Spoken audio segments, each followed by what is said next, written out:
नमस्कार। आज मैं फिर आपके सामने अपराध की एक और घटना लेकर आया हूँ। बड़ी हृदय विदारक घटना थी। जब मैं लखनऊ में पोस्ट था, जब मैं वहाँ एसपी सिटी था, उस समय की ये घटना थी और जनपद था इटावा। तारीख थी 3 सितंबर 2000, वर्ष 2000। थाना सिविल लाइन्स है और मोहल्ला है विजयनगर। विजयनगर मोहाल कहते हैं। इटावा के बड़े सीनियर लॉयर, बड़े प्रतिष्ठित वकील रणवीर सिंह सेंगर के घर का दरवाजा बाहर से हल्का भिड़ा हुआ था। रोज सवेरे उनके यहाँ काम करने के लिए आने वाली जो घरेलू नौकरानी थी, उसके लिए नई बात नहीं थी, क्योंकि उसको ये पता था कि सवेरे सवेरे 6-7 बजे ही वकील साहब मॉर्निंग वॉक के लिए या टहलने के लिए निकल जाते हैं और घर के दरवाजे को इसलिए भिड़ा देते हैं कि जब मैं आऊं तो सीधे भीतर चली जाऊं और चाय बनाकर घर के सदस्यों को चाय दे दूं, ताकि सब लोग जग जाएं। ये लगभग हर दिन का रूटीन का काम था, इसलिए उसने इसमें कोई उसे विशेष बात नहीं लगी। वो भीतर गई। किचन में उसने जो उसका कपड़ा, उसका जो बर्तन था चाय बनाने का, उस बर्तन को साफ किया, चाय बनाया। एक ट्रे में 2 कप चाय और पानी 2 गिलास ये रख के, और उसने वकील साहब के दरवाजे पर बाहर से आवाज़ लगाई। जब भीतर से कोई आवाज़ नहीं आई तो देखा वो भी दरवाज़ा भिड़ा हुआ था। वो खोल के भीतर गई। भीतर उसने जो दृश्य देखा कि वकील साहब और उनकी पत्नी की लाश खून से लथपथ छत विछत उनके बिस्तर पर पड़ी हुई है। डर के मारे उसके हाथ से वो ट्रे छूट गया जिसमें 2 कप चाय और 2 गिलास पानी थी। वो सीधे वहां से बाहर भागी। गेट के बाहर निकलकर उसने चीखना चिल्लाना शुरू किया कि गजब हो गया, बाहर निकलिए, वकील साहब का किसी ने मर्डर कर दिया है।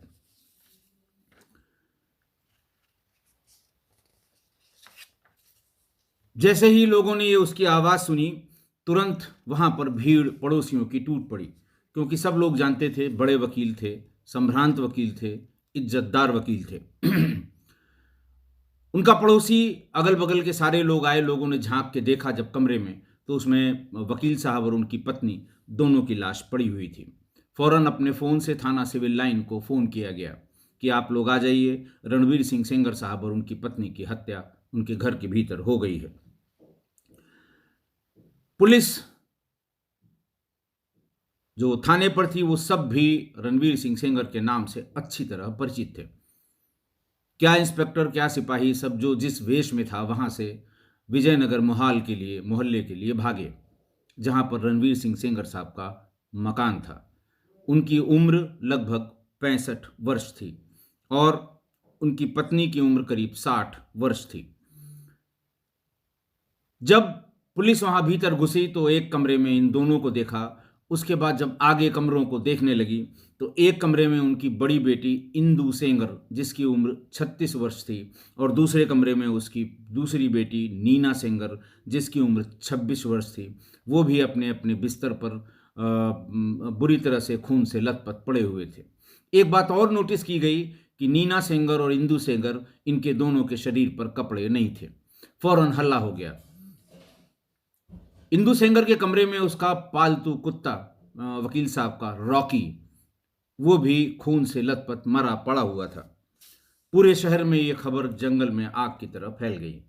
लोग जहां थे वहीं से सेंगर साहब के मकान की तरफ भागे। तब तक न्यायालय का भी समय हो गया था, 10 बज गए थे, दिन था शनिवार का। तो वो लोग भी वहां से भागे। जो जहां था वहीं से विजयनगर मोहाल में पहुंच गया। फौरन जो थाने की फोर्स मौके पर गई थी, उन्होंने अपने एसएसपी को, श्री एसआर त्रिपाठी उस समय एसएसपी थे, उनको खबर की गई।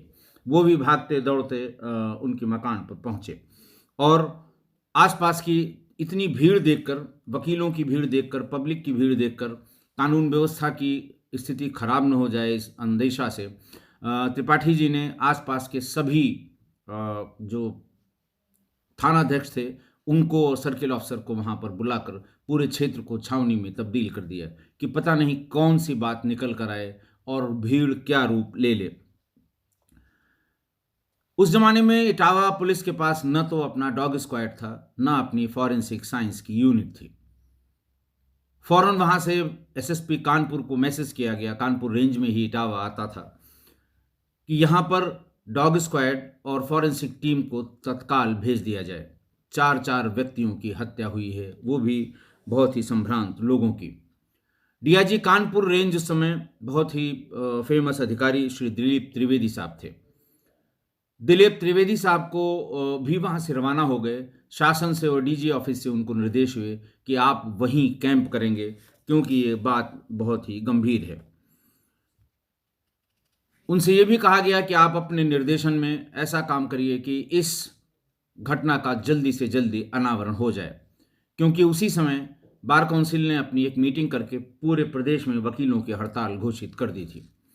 और हड़ताल का असर मंडे को वो खुलते जब अदालत, तो उस समय हड़ताल का असर भी दिखाई पड़ता। इस तरह की घटनाओं में वकील एकजुट होकर कानून व्यवस्था की लानत मनात करते हैं, और जो पुलिस है, पुलिस के लिए हर प्रकार की गालियां निकाली जाती हैं।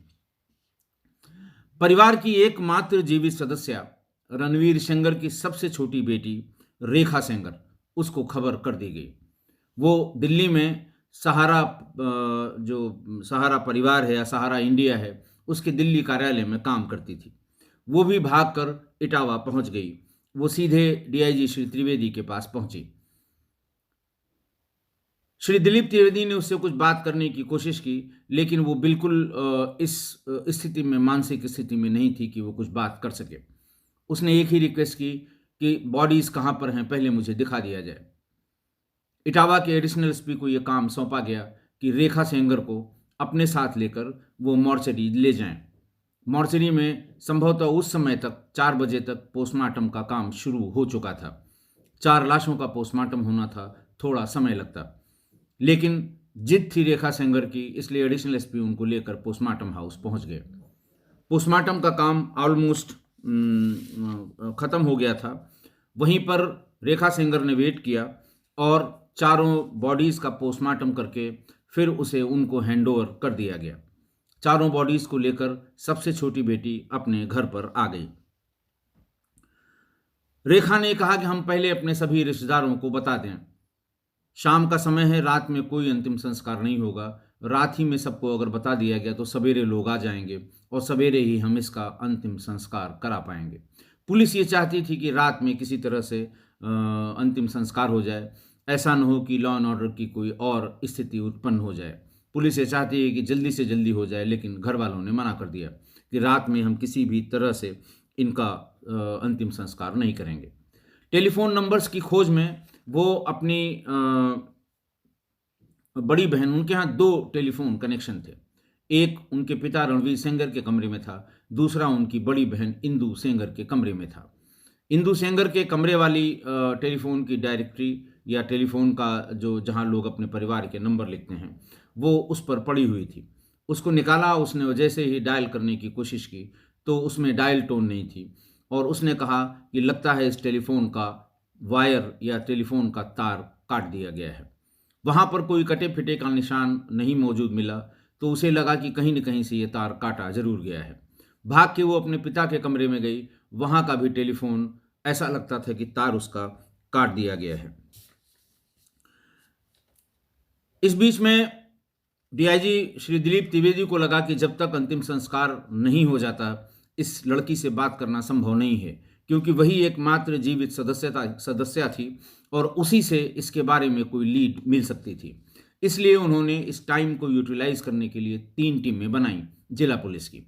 पहली टीम को यह काम दिया गया कि वकील साहब के जो मुंशी हैं, उनके ऑफिस का स्टाफ है, उनके जूनियर्स हैं या ऐसे जूनियर्स जो इंडिपेंडेंट प्रैक्टिस करने लगे हैं, उन सब से अलग अलग पूछताछ की जाए। इतने दिनों में उनके जो फेमस मुकदमे हैं, जिनमें उनके क्लाइंट्स या तो जीते हैं या हारे हैं, दोनों पक्षों के बारे में पता किया जाए कि जीत हार वाले पक्ष कौन से हैं। क्या इनमें से किसी पक्ष का ज़्यादा नुकसान हुआ है, क्लाइंट का या अपोनेंट का? तो अगर ज़्यादा नुकसान हुआ है तो उसके मन में कुछ न कुछ बात जरूर होगी। अगर ऐसा कोई केस मिलता है तो उसके परिवार के सदस्यों की वर्तमान स्टेटस को भी देख लिया जाए।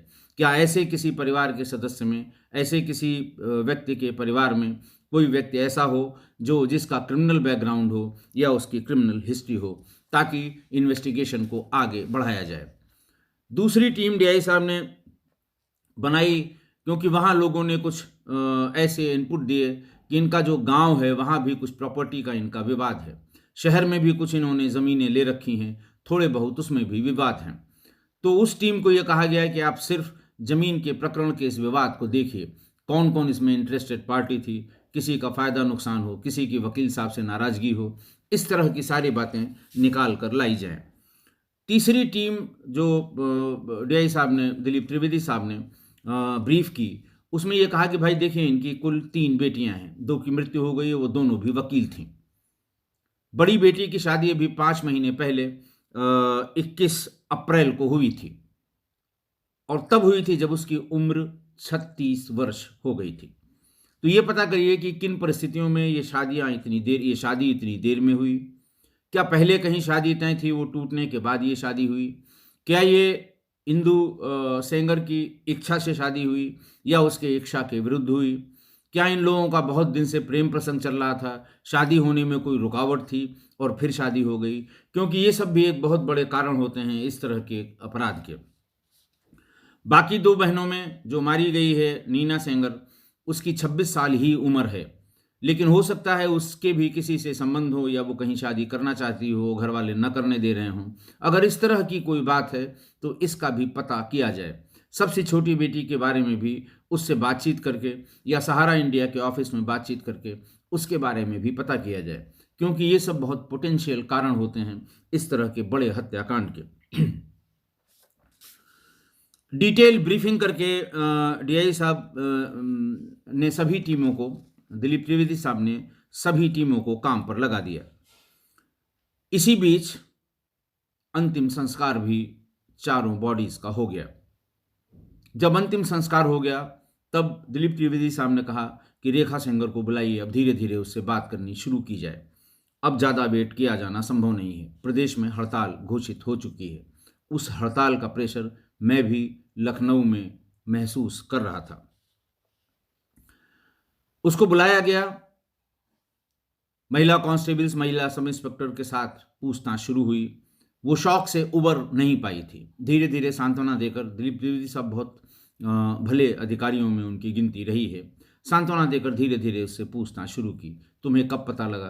तुम कब यहाँ से गई थी? अंतिम बार घर कब आई थी? क्या किसी के बारे में कभी तुम्हारे माँ बाप ने कुछ बताया था? बहनों से कोई बात तो नहीं हुई थी? इस तरह की बातों से धीरे धीरे बात शुरू हुई। बात शुरू होने के बाद, बात करते करते एक बात उसने ये बताई कि घटना के 1 दिन पहले, यानी 2 सितंबर को मेरी माँ ने मुझे फ़ोन किया था। उसने ये भी बताया कि लगभग रोज़ शाम को 8, साढ़े 8 बजे मेरी माँ मुझे फ़ोन करती थी प्रतिदिन, और ज़्यादातर समय वो मुझसे खाना क्या बनना है, सब्जी क्या मंगाई है, कैसे खाओगी, दिन में ऑफिस में क्या हुआ, किसी से झगड़ा तो नहीं किया, कैसी परफॉर्मेंस थी, ज़्यादातर वो हमसे पर्सनल रिलेटेड बातें किया करती थी। उस दिन भी उन्होंने 8:30 बजे फ़ोन किया था, और उसने ये भी बताया, रेखा सेंगर ने, कि अगर कभी देर हो जाए, माँ का फ़ोन ना आए, तो मैं फिर उसके बाद खुद फ़ोन कर लिया करती थी बाहर जाकर कहीं पीसीओ से, कि क्या बात है, आज तुम्हारा फ़ोन नहीं आया। कभी कभी वो कोई रिश्तेदार आ गया तो बिज़ी हो जाती थी, कभी और दूसरे कारण हो जाते थे जिसकी वजह से वो बिज़ी हो जाती थी, लेकिन बात हर दिन होती थी। उन्होंने बताया कि उस दिन शाम को जब 8:30 बजे फ़ोन किया, मम्मी ने तमाम मेरे बारे में बातें पूछने के बाद एक छोटी सी बात ये भी बताई कि सुरेश अपने दोस्त के साथ आया था और उसको मैंने अभी अभी खाना खिलाया है।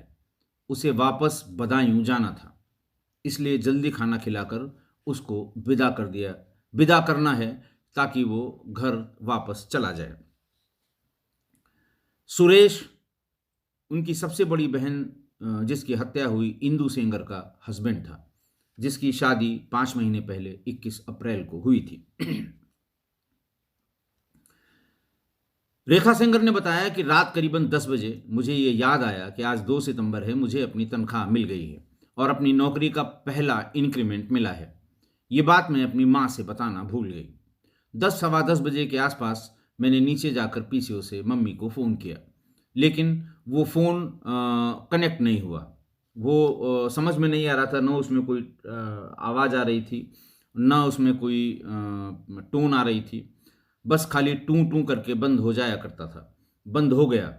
लेकिन इटावा में टेलीफ़ोन की स्थिति उन दिनों बहुत ख़राब थी। कई-कई दिन तक फ़ोन नहीं मिलते थे। तो मैंने सोचा हो गया कुछ गड़बड़ हो गई होगी। मैं सवेरे उनसे बात करके ये बात बता दूँगी, और अगर सवेरे भी नहीं मिला तो मम्मी जब शाम को कहीं न कहीं से बात करेंगी, तब मैं उनको ये बता दूँगी कि मेरी तनख्वाह मिल गई है, मुझे मेरा पहला इंक्रीमेंट मिल गया है। फिर सवेरे 11 बजे मुझे ऑफ़िस में बताया गया कि आप फ़ौरन अपने घर चली जाइए, आपके पूरे परिवार का मर्डर हो गया है। मैं भाग के टैक्सी करके इटावा वापस आ गई। बातचीत में उसने बहुत थोड़े से रेफ़रेंस में, आज बहुत छोटे से रेफ़रेंस में सुरेश का ज़िक्र किया था। डीआईजी साहब का माथा ठनका। उन्होंने सीओ सिटी को बुलाया। उन्होंने कहा कि ये जो इंदु जो जिसकी मृत्यु हुई है, इसका पति सुरेश, पता करो कि अंतिम संस्कार में आया था कि नहीं आया था। अगर आया था तो उससे किसी ने बात की थी कि नहीं की थी। बातचीत में क्या बात निकली थी, ये भी पता करके बताइए। सीओ सिटी थोड़ी देर में, घंटे आधे घंटे में लौट कर उन्होंने बताया कि हाँ साहब, अंतिम संस्कार में आया था, और इंदु का अंतिम संस्कार यानी अपनी पत्नी का अंतिम संस्कार उसी ने किया था।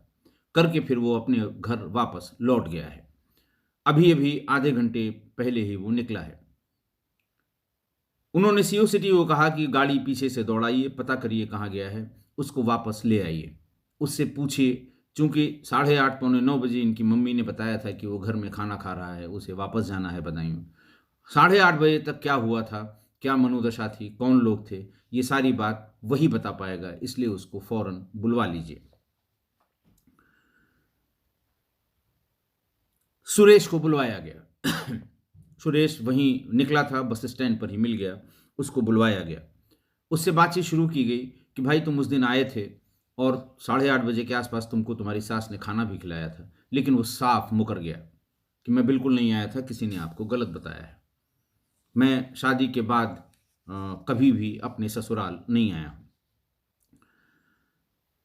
ये बात फिर रेखा से पूछी गई, रेखा सेंगर से, कि वो तो मना कर रहा है कि वो नहीं है। उसने कहा साहब ऐसा कैसे हो सकता है। मम्मी ने ये भी बताया था कि शनिवार का दिन है, शनिवार और मंगल हमारे यहाँ मीट नहीं बनता है। चूंकि वो अपने एक दोस्त के साथ आया था, तो मुझे ये लगा कि दोस्त सुरेश की ससुराल के बारे में क्या इंप्रेशन लेकर जाएगा, इसलिए बाहर से मैंने मीट भी मंगवाया था और उन दोनों को मीट भी खिलाया था। इसलिए सुनने में कोई कन्फ्यूज़न नहीं हो सकता, वो बिल्कुल आया था। अगर वो मना कर रहा है तो झूठ बोल रहा है। पुलिस को लग गया कि कहीं न कहीं कुछ न कुछ तो गड़बड़ है। उससे कड़ाई से पूछताछ की गई कि भाई तुम अकेले नहीं आए थे, तुम्हारे साथ दोस्त कौन आया था? वो फिर साफ-साफ मुकर गया कि जब मैं ही नहीं आया था तो दोस्त का क्या मतलब है?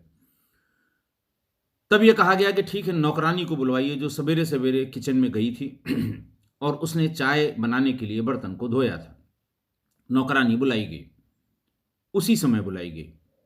नौकरानी से ये पूछा गया कि जब तुम सुबह किचन में गई थी तो क्या नॉनवेज भी लोगों ने खाया था? नॉनवेज की थाली तुम्हें वहाँ दिखाई पड़ी थी या नहीं पड़ी थी? नौकरानी ने कहा कि हाँ साहब, बिल्कुल 2 थालियों में नॉनवेज खाया गया था। जूठी थालियाँ जो मैं रोज़ सुबह बर्तन साफ़ करते समय साफ़ करती हूँ, उसमें मैंने देखा था। लेकिन मैं जानती थी कि वकील साहब के यहाँ नॉनवेज कभी भी मंगल और शनिवार को नहीं बनता है।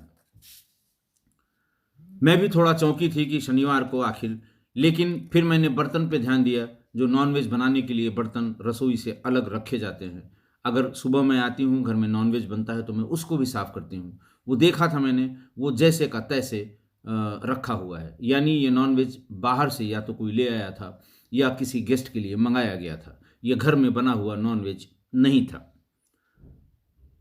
पुलिस को लगा कि ये तो बहुत ज़्यादा अंतर आ रहा है। रेखा सेंगर जो बता रही है, अपनी माँ की कही हुई बात बता रही है, वो गलत नहीं हो सकती, और सुरेश इस बात से साफ इनकार कर रहा है। पुलिस फिर से उनके घर पे गई। अंतिम संस्कार हुए थोड़ी ही देर हुए थे, तो उनके घर पे गई और वहाँ पर उसने किचन को एक बार फिर से देखा। किचन जैसे का तैसे पड़ा हुआ था। 2 थालियों में नॉनवेज के टुकड़े, नॉनवेज का पता लग जाता है कि इसमें नॉनवेज खाया गया है। और घर में बनाने वाले नॉनवेज के बर्तन जस के तस पड़े हुए थे। इतनी बात सुन के पुलिस को पूरा यकीन हो गया कि यह आदमी झूठ बोल रहा है। फिर क्या था, पुलिस ने अपना राष्ट्रीय कार्यक्रम शुरू कर दिया। सुरेश पर श्रेणीबद्ध पूछताछ शुरू हो गई। बहुत देर तक सुरेश टिक नहीं पाया। फिर उसने पूरी बात अल्फा बीटा सहित बताई। जब बातचीत शुरू हुई और ये पता लगा कि साहब ये कुछ बता रहा है, दिलीप त्रिवेदी साहब भी उसकी पूछताछ की बात सुनने के लिए आ गए। उसने बताया कि वो बदायूं के गांव लवारी का रहने वाला है और मेरा सबसे अच्छा दोस्त वहां पर है उसी गांव का, उसका नाम है सुनील नाई। मैं उससे अपनी सभी कच्ची पक्की बातें शेयर करता हूं। मेरे जीवन का कुछ ऐसा नहीं है जो सुनील नाई से छिपा हुआ हो। मैंने उसको सारी बात अपने पर बीती हुई सब बात बताई और उस दिन उसको लेकर मैं शाम को 6 बजे अपने ससुराल पहुंच गया। और उसने ये कहा कि जब रात में वकील साहब जल्दी सो जाएंगे, क्योंकि शाम को खाना खाने से पहले थोड़ी शराब पीते हैं और 10 बजे तक सो जाते हैं। सुबह 5 साढ़े 5 बजे उठना होता है, वो टहलने जाते हैं, लौट के आते हैं, तब बाकी के परिवार के लोग जगते हैं। तो जब वो सो जाएंगे तो मैं अपनी पत्नी इंदू के कमरे में जाऊंगा। तुम बाहर देखते रहना कि कहीं वकील साहब या उनकी पत्नी यानी मेरी सास ना आ जाएं। अगर आती हैं तो मुझे हल्का सा इशारा कर देना, मैं दरवाज़ा भीतर से खोल दूंगा। लेकिन जब मैं वहां गया तो मेरी सास ने कहा कि तुमको वापस घर जाना है, बदायूं जाना है, तुम्हारे लिए मैं जल्दी से खाना मंगा के खिला देती हूं, तुम खाना खा के चले जाना। मैंने अपनी सास से कहा कि नहीं, मैं आज यहीं रुकूंगा, अब इतनी रात में कहाँ वापस जाऊंगा मैं बदायूं। मेरी सास ने कहा कि नहीं, तुम यहां नहीं रुक सकते, अभी इंदू का गौना नहीं हुआ है, मैं तुम्हें रात में यहां रोकूंगी, लोग क्या कहेंगे। इसलिए तो इसने कहा कि फिर लेकिन मैं इस समय जाऊं कहाँ, इतनी रात में तो मुझे बस भी नहीं मिलेगी, मैं कैसे वापस जाऊंगा। उसने कहा कि 3-4 होटल हैं शहर में और तुम दोनों खाना खा के चले जाओ और होटल में रुक लो, मैं होटल का पैसा तुम्हें दे देती हूँ। जैसे ही उसने कहा कि मैं होटल का पैसा दे दूंगी, मेरा पारा गर्म हो गया। मैं इस बात को सुनने को तैयार नहीं था। मैंने उनसे कहा कि देखिए, आप पैसे का धौंस दिखा रही हैं, आप और आपकी बेटी दोनों ही पैसे का धौंस दिखाती हैं। कृपा करके पैसे का धौंस मत दिखाइए। आप नहीं रोकना चाहती हैं, मैं चला जाऊंगा। इस पर सास गाली देने लगी। उसने कहा कि तुम्हारे जैसे हमारे यहाँ नौकर हैं और हमारे यहाँ के नौकर तुमसे भी अच्छे हैं। शादी क्या कर ली तुम, एकदम सिर पर सवार होकर बोलने लगे। मैं पहले से ही गुस्से में था। इतनी बात सुन के मैंने झोले से अपना एक बड़ा चाकू मैं लेके आया था, मैंने चाकू निकाल लिया। चाकू देखते ही मेरी सास डर गई। मैंने कहा, अगर एक शब्द भी अपने जुबान पर ले आई, मैं यहीं बोटी बोटी काट दूंगा। पर मुझे यह डर लग रहा था कि अगर ये बातचीत भीतर सुनाई पड़ गई तो ये वकील पुलिस को तुरंत बुला लेगा। मैंने सुनील से कहा कि देखो, बाहर से पोल से 2 तार टेलीफोन के आ रहे होंगे, उनको खींच के तोड़ दो, फिर इसके बाद हम इससे और इसके हस्बैंड अपने ससुर से भी निपटेंगे। सुनील ने वो दोनों तार खींच लिए। बाहर पोल से वो सीधे कमरे के भीतर दोनों आ रहे थे और उनके ड्राइंग रूम से होके भीतर की तरफ जा रहे थे। दोनों को खींचा, दोनों ही तार टूट गए। मैं चाकू की नोक पर उसको लेके वकील साहब के कमरे पर गया। मुझे उन्हीं से डर लग रहा था कि अगर पुलिस उन्होंने बुला ली तो बहुत मुश्किल हो जाएगी मेरे लिए। मैं अपनी सास को अपने ससुर के कमरे तक ले गया। भीतर मैंने देखा कि मेरा ससुर सो रहा है। मैंने देखा मौका अच्छा है, मैंने अपनी सास के गर्दन पर पूरी ताकत से चाकू का वार कर दिया।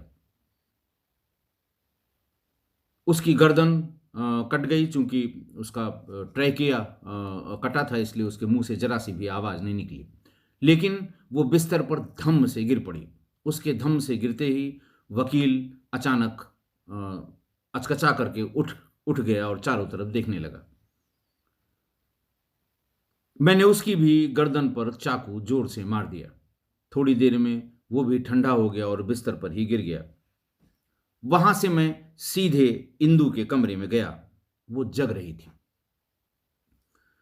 उसने कहा, तुम अभी गए नहीं? मम्मी ने बताया था कि तुम खाना खा के चले जाओगे, और तुम्हारी हिम्मत कैसे पड़ गई मेरे कमरे के भीतर आने की? बिना दरवाजा खटखटाए, बिना बताए हुए तुम कमरे के भीतर आ गए। मेरे हाथ में चाकू था जो मैंने पीछे छिपा के रखा था ताकि उसकी नजर न पड़े। मैंने वो चाकू उसके सामने कर दिया। मैंने कहा, खबरदार, अगर एक भी शब्द बोली तो अभी तुमको मैं टुकड़े टुकड़े काट दूंगा। मैंने कहा कि 5 महीने हो गए हमारी शादी के। तुम 3 दिन मेरे घर पे भी रुकी, लेकिन तुमने अपना शरीर मुझे छूने तक नहीं दिया। मैं तुम्हारा पति हूं, गाजे बाजे से ब्याह के लिए गया था। और आज मैं इसलिए आया हूं कि आज मैं अपने पति धर्म का पालन करूंगा। जो पति को करना चाहिए वो सब कुछ मैं आज करूंगा। अगर तुमने एक भी शब्द निकाला तो मैं बोटी बोटी काट दूंगा। मैं उससे बात कर ही रहा था, तब तक वो चाकू वाले हाथ की तरफ झपटी।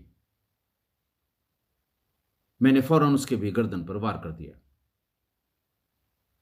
लेकिन इसी बीच जो कुत्ता था इनके यहां पालतू, रॉकी, वो बाहर भौंकने लगा और भौंकते भौंकते कमरे के भीतर आ गया। हम और सुनील दोनों डर गए। सुनील ने उसके ऊपर एक चद्दर फेंका कि चद्दर में वो उलझेगा तो उसको हम पकड़ेंगे। थोड़ा सा वो उलझा, लेकिन भौंकना बंद नहीं कर रहा था। मैंने चद्दर के ऊपर से ही चाकू से कई बार उसके ऊपर भी किए, लेकिन उसका भौंकना बंद नहीं हुआ। और इतनी देर तक भौंकने की वजह से छोटी बहन नीना भी कमरे में आ गई। वो जोर से चिल्लाई, क्या कर रहे हो? मैंने कहा, फिर चाकू उसको दिखाया, कहा, खबरदार, अगर एक भी शब्द बोली तो देख रही हो तुम्हारी बहन का क्या मैंने हाल किया है, मैं तुम्हारा भी यही हाल करूंगा। वो देख के एकदम जैसे उसको सांप सूंघ गया हो, वो चुप हो गई। मैंने कहा, मैं अपनी पत्नी से मिलने आया हूं और पत्नी से आज मिलूंगा। तुम अपने कमरे में जाओ। चाकू की नोक पे मैं उसे कमरे तक ले गया। जैसे ही वो अपने कमरे में पहुंची, उसने चिल्लाने की कोशिश की।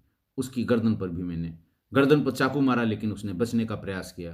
पहला उसके चेहरे पे लगा, और फिर जब वो बिस्तर पर गिर गई तो दूसरा चाकू उसकी गर्दन पे मार दिया। मैंने सुनील से कहा, तुम इसको संभालो, मैं जरा अपनी पत्नी से मिलाऊं। मैं इंदु के कमरे में गया।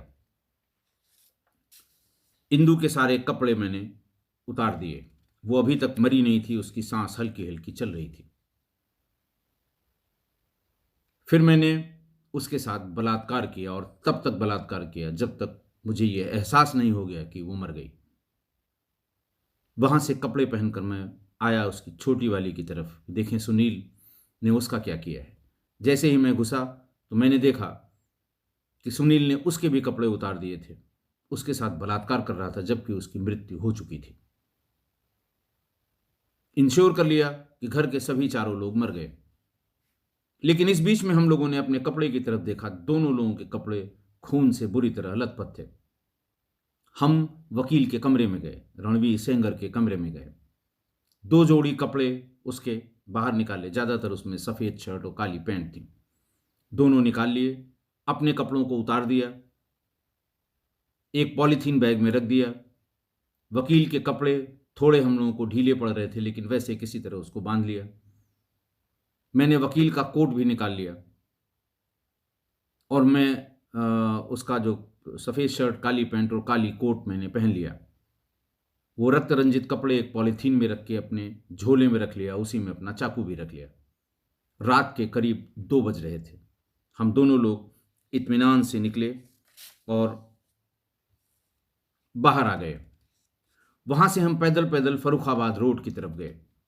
फर्रुखाबाद रोड पर किशन के पास नहर में अपना पूरा झोला फेंक दिया, जिसमें चाकू भी था, हमारे एक जोड़ी कपड़े जो मैं अपने घर से लेकर आया था रुकने के लिए, और वो 2 जोड़ी कपड़े हम दोनों के जिसमें खून लगा हुआ था, सब उसी को लपेट के उसे नहर में फेंक दिया।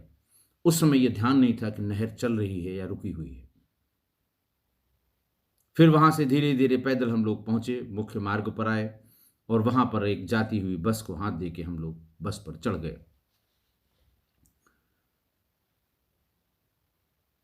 श्री दिलीप त्रिवेदी भी इस इंटरोगेशन को सुन रहे थे।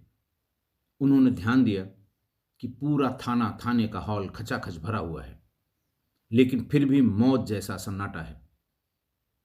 सुनील नाई और सुरेश की बातें सब लोग एकदम स्तब्ध होकर सुन रहे थे। जब पूरी बात सुन ली और फोर्स को भेज के वो झोला जिसमें चाकू, जिससे चारों हत्याएं हुई थी, और इन दोनों के रक्त रंजित कपड़े मिल गए।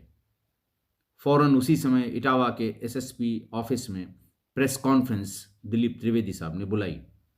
पूरी प्रेस को इकट्ठा किया।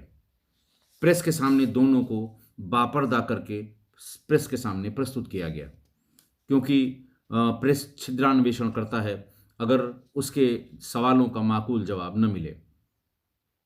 पहले उन्होंने थोड़ा ब्रीफ किया और फिर कहा कि आप लोग जो चाहें इससे पूछ सकते हैं, आपकी कोई शंका हो, शंका का निवारण कर सकते हैं। प्रेस वालों ने तमाम सवाल किए। उन दोनों ने एक एक सवाल का जवाब दिया। किसी प्रेस वाले ने यह भी पूछा कि अरे भाई, नहीं आ रही थी बीवी, छोड़ देते, इतने लोगों को मारने की क्या जरूरत थी। उसने कहा, साहब मेरी शादी हुई है इंदु से। मेरी पत्नी मेरे पास 3 दिन रही घर पर मैं उसे छू भी नहीं पाया, क्योंकि उसने ऐसा करने से साफ मना कर दिया। मेरा क्या दोष था?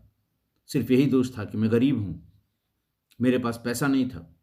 मैंने 5,000 का एक लोन लिया था, उसको चुकाने के लिए मेरे पास पैसा नहीं था। मेरा यही दोष था, और पत्नी से संसर्ग न होने के कारण मैं विक्षिप्त हो गया था। मेरी समझ में नहीं आ रहा था कि मैं क्या करूं, मुझे कुछ सूझ नहीं रहा था, और इसीलिए मैं भागकर अपनी पत्नी से मिलने यहाँ आया था।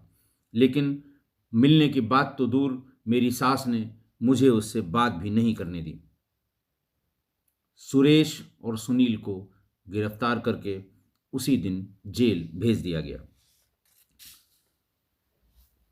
जो मैक्सिमम अपडेट मुझे इस केस का मिल पाया वो ये कि डिस्ट्रिक्ट कोर्ट में, यानी डिस्ट्रिक्ट एंड सेशंस कोर्ट में, सुनील और सुरेश दोनों को आजीवन कारावास की सजा हुई थी, लेकिन इसे चैलेंज किया गया। अपील में शायद ये अभी भी हाई कोर्ट में है। इटावा के रहने वाले जो हमारे दर्शक हैं, हो सकता है इसमें कोई प्रकाश डाल सकें। तमाम लोगों ने तमाम बातें पुरानी इस तरह की बताई हैं। जैसे रामश्री के बारे में जो अपडेट है वो आज भी क्लियर नहीं है, क्योंकि इंटरनेट में कहीं कुछ है नहीं। हमारे 2 परिवार के सदस्यों ने कुछ अपडेट इसकी बताई हैं। ये बताया है कि वो शायद आजीवन कारावास में तब्दील हो गया है, लेकिन उसके आगे की कोई अपडेट नेट पर नहीं है। उन लोगों ने जो पता करने की कोशिश की थी उससे भी पता नहीं लगा। आज की घटना निर्ममता की पराकाष्ठा है। शादी के बाद भी पत्नी से संसर्ग न होना ये किसी को विचलित कर सकता है, पर इसके लिए कोई इतना गिर जाएगा कि पूरे परिवार को मारकर पत्नी के शव के साथ बलात्कार करेगा, ये तो किसी की भी सोच के बाहर की बात है। इतना क्रूर व्यवहार किसी का, व्यक्ति का, मानव का, ये समझ के परे है। इस तरह के जब बेमेल विवाह होते हैं तो उसकी परिणति ऐसी या इसी के आसपास की तरह की घटनाओं में होती है। ना तो लड़के वालों को ये शादी करनी चाहिए थी। इतना बेमेल कि वो 5,000 का लोन भी चुकता न कर पाने वाला व्यक्ति, और लड़की वाला जिसके परिवार में 3 लोग लब्ध प्रतिष्ठित वकील हों। शायद पैसे की लालच में ये शादी लड़के वालों ने कर दी। लड़की वालों को भी ये शादी नहीं करनी चाहिए थी। ऐसा भी क्या सामाजिक दबाव था, ऐसा भी क्या 4 लोगों का दबाव था कि शादी करनी ही है। ये भी हो सकता है कि 36 साल उम्र हो गई थी, लोग कहना सुनना शुरू कर रहे थे, इसलिए जल्दी में ये शादी कर दी गई। और एक बार अगर शादी हो ही गई तो इंदु को अपने पति के साथ जो व्यवहार उसने किया वो किसी भी तरह उचित नहीं था। भगा के नहीं लाई गई थी, शादीशुदा थी। 7 फेरे अग्नि के सामने लिए गए थे, सिंदूर डाला गया था, गाजे बाजे से ले आया था वो, लेकिन उसने जो व्यवहार किया वो कतई उचित भी नहीं था, और वो भी समझ के परे है। न तो उसने पत्नी धर्म का पालन किया, न अपने पति को इस धर्म का पालन करने दिया। मैं परिवार के लोगों से यही बार बार आग्रह करता हूं इस तरह की घटनाएं सुनाते समय कि शादी के पहले लड़का और लड़की की सोच को जरूर परख लेना चाहिए। पर्याप्त समय लेकर दोनों की सोच को परख लें। अगर सोच में बहुत अंतर है तो कृपा करके ऐसे कुएं में डालने से चाहे लड़के को चाहे लड़की को ये बिल्कुल उचित नहीं है। और अगर आप ऐसा करेंगे तो वही होगा जो आज की घटना में हुआ है। आशा है आप मेरी इस बात से सहमत हों। कल के एपिसोड में, कल की घटना में किसी हमारे विद्वान मित्र ने, परिवार के सदस्य ने एक टिप्पणी की जो जिससे थोड़ा बहुत मुझे कष्ट हुआ। उन्होंने कहा, साहब आपने क्रिसमस की बधाई दी लेकिन तुलसी दिवस की बधाई नहीं दी। मान्यवर, मैं आपसे सबने निवेदन करता हूँ कि जो मैंने 350 में लिटिल चोर वाला जो मैंने एपिसोड किया था, क्योंकि वो शादी विवाह का प्रारंभ हुआ था, मैंने उसमें तुलसी विवाह का जिक्र किया था कि 15 नवंबर को तुलसी विवाह हुआ था, जिसमें माँ तुलसी और शालिग्राम का विवाह किया गया था। उसकी बधाई भी दी थी मैंने, और ये भी बताया था कि 14 तारीख को जेठावनी एकादशी थी, उठावनी एकादशी थी। तो तुलसी विवाह की इस तिथि को जो 15 नवंबर को थी, इसके अलावा न तो मेरे संज्ञान में है कि तुलसी दिवस किस दिन होता है, न मुझे कभी किसी ने बताया। और मैं सभी धर्मों का आदर करता हूं। अब तो बहुत समय हो गया आपके सामने बोलते बोलते। कोई किसी एक धर्म का व्यक्ति ये नहीं कह सकता कि आपने फलां धर्म का अनादर किया है। मैंने अपने बड़ों से जो सीखा है, अपने पुरखों से जो सीखा है, अपने परिवार के लोगों से जो सीखा है और अपने बच्चों को जो सिखाया है, वो ये है कि सभी धर्मों का समान आदर करना चाहिए। मैं उसका पालन करता हूं। सभी धर्मों का आदर करें। शादी ब्याह की अगर बात है तो अपने धर्म में करें। यही मुझे अपनी पुरखों से सीख मिली है। बार बार मैं यही कहता हूं, और इस सीख से मैंने कभी इधर उधर नहीं गया हूं, न विचलित हुआ हूं। आशा है आप मेरी इस बात से सहमत होंगे। अगर नहीं सहमत हैं तो मेरे मेल आईडी पर मुझे मेल करके ज़रूर बताएं। मेरा वही पुराना मेल आईडी rajeshpande61@gmail.com, RAJESHPANDEY61@gmail.com। आज के लिए बस इतना ही। बहुत बहुत धन्यवाद।